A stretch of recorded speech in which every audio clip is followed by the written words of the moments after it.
is Alexander. Shabbat for three. Bingo! Kobe will get it for the win. Got it! He is hard to believe. Here's Jordan. Yes! The Magic, a 360 turn with the dribble. Magic down the middle. Gives underneath to Worthy. Slammed up. Third in the corner. Double fake.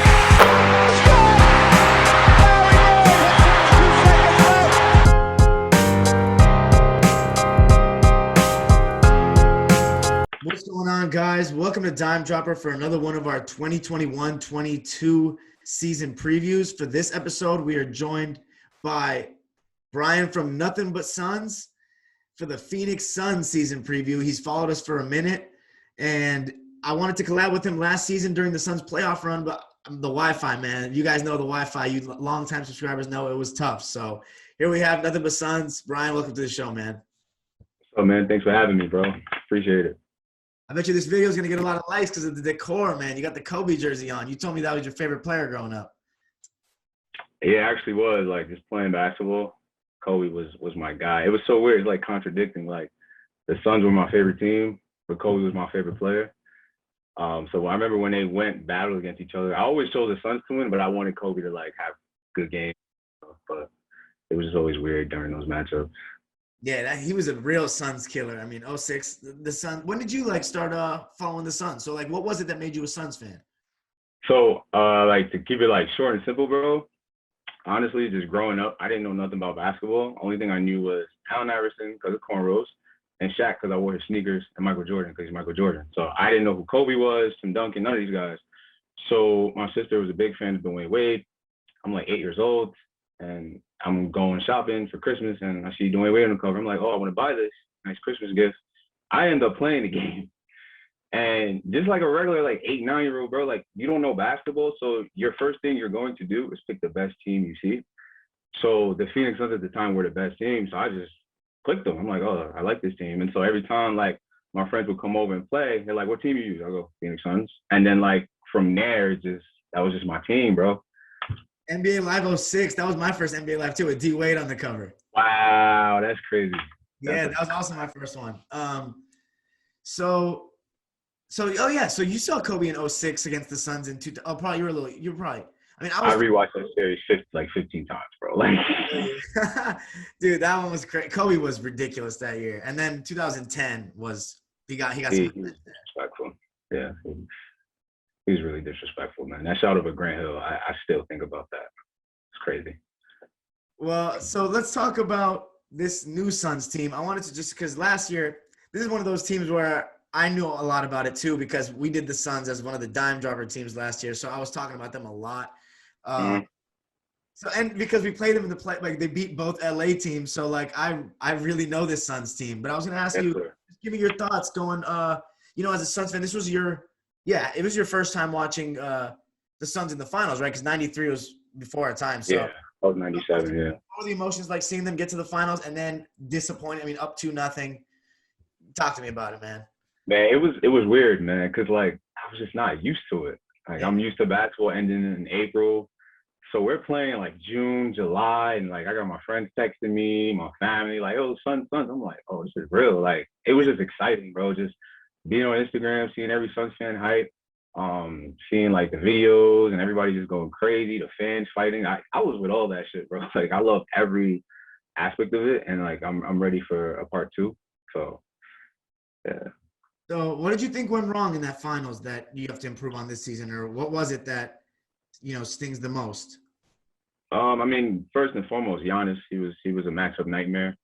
So Deandre Hayden got in foul trouble a lot that series. So our biggest problem was finding another rim protector, right? Because once you take Deandre Ayton out the game, we really don't have a rim protector. Like, Frank is not going to block shots. Dario's not going to block shots. Jay Crowder's not going to block shots. So I think that was the big thing. Milwaukee went to the paint. Once they got Ayton in foul trouble, then Chris Middleton started hitting tough shots over Booker. Like, people forget, like, Chris Middleton's like 6'8", so he can rise up, shoot over him. Drew Holiday played great defense on Chris Paul. I just think overall experience, man. Like, you saw it. It was game 6.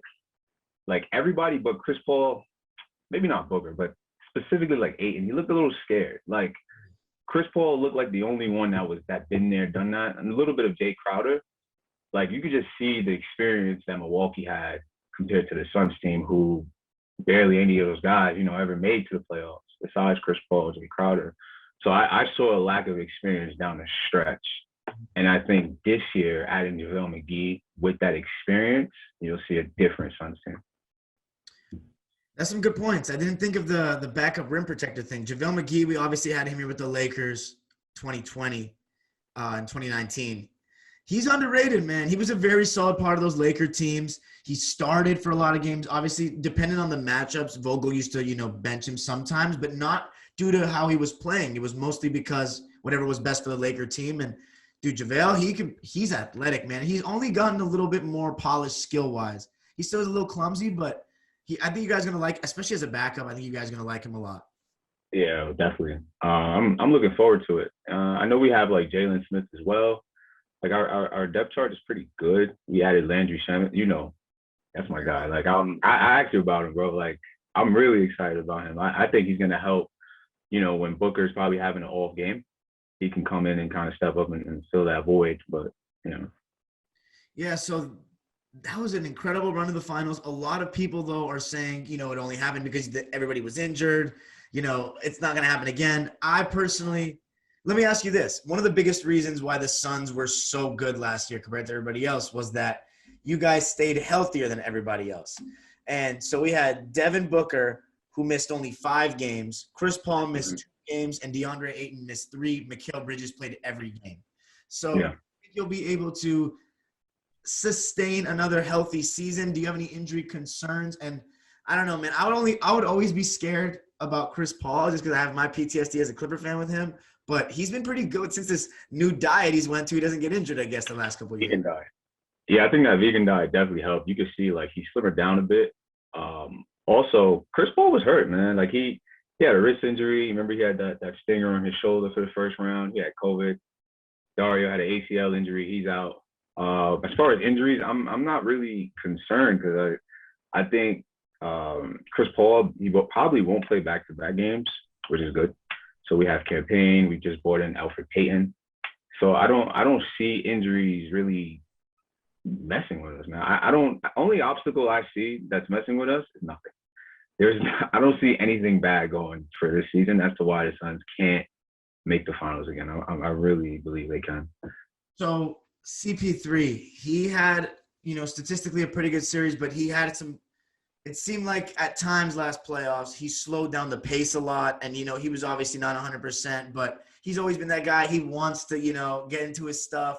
And he's not really, except for some years with us in Lob City, he's not really a run and gun kind of guy. Your guys didn't play that fast a pace.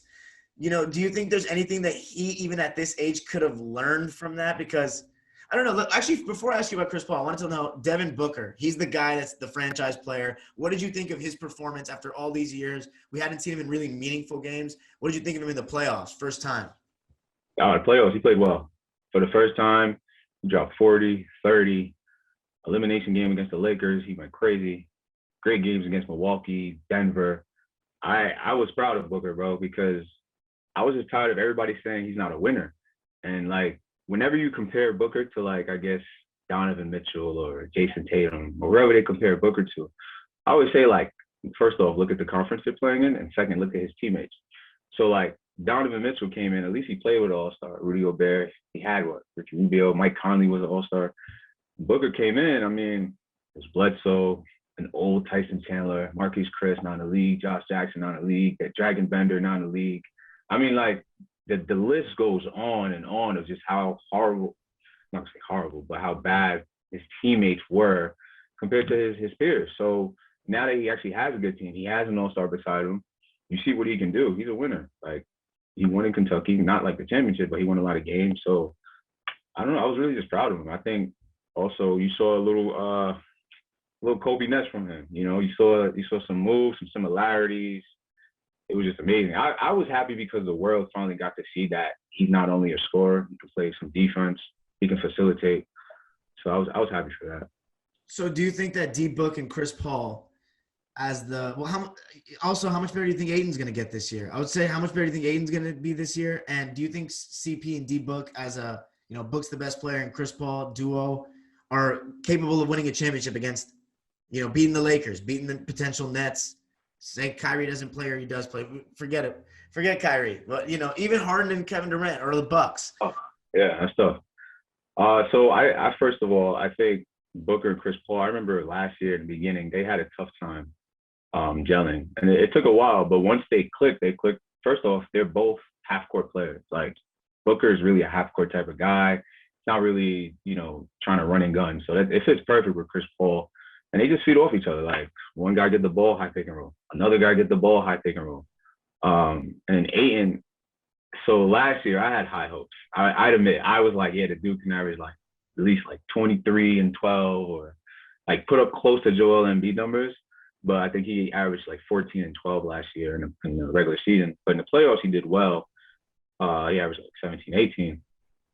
I think with DeAndre Ayton, I don't know how much better he can get, but for this team, he's good. Like, people have to remember, like, he just fills the role for this team. Like, I know a lot of people like, man, don't give this guy the max. Look at his numbers. What the hell?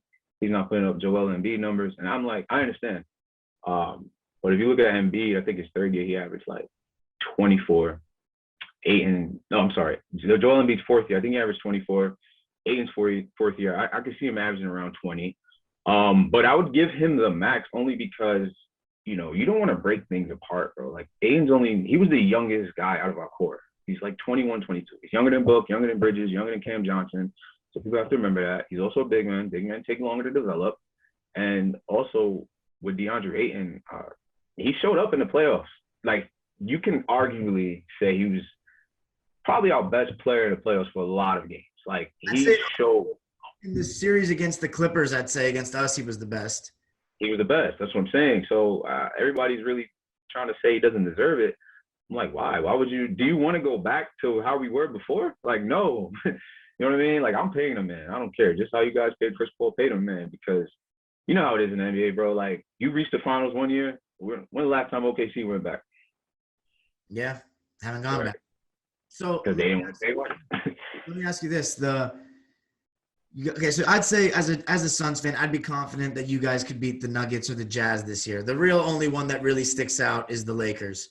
How do you think you guys match up with them now with, they add in Westbrook and all the guys? They really stacked their squad.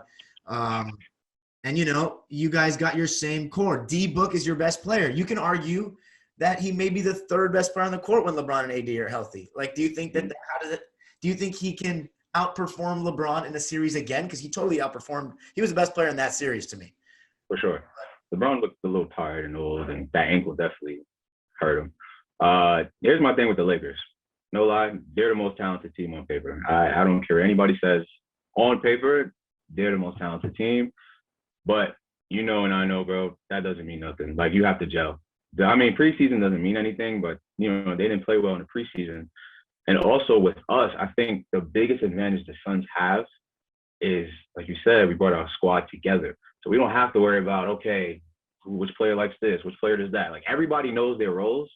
So off rip, we should start off like as the best team. And if we get the number one seed with home court advantage, we could beat the Lakers. The only downfall would just be LeBron James, because he's LeBron James. That's the only thing. We just really don't have nobody who can match up with him, because he's such like a floor general. He's 6'9", can see the defense. He has scores with AD. Now LeBron could kind of rest a little bit. Westbrook could take over. But in order for us to beat the Lakers, two things have to happen. We have to be the first seed, and DeAndre has to excel like he did before, because Chris Paul, Westbrook will probably counteract, and then Booker, LeBron. So we'll see. Let me close it out with, how much better do you think Devin Booker is going to be? And is that what you have them as, the number one seed? Yeah, I have the Suns as the number one seed, because I think they'll get off to a fast start. And I think Booker can definitely improve. Like, still average 28 defense. Remember, he played in the Olympics this year. So usually when players come from the Olympics, they're just so much better. Like, I don't know what happens during that summer, but they just all become better defensively, offensively, better leaders. I think he's like 24, 25 now. So, he's about that age where he's leading. He's followed Chris Paul. He's under his wing.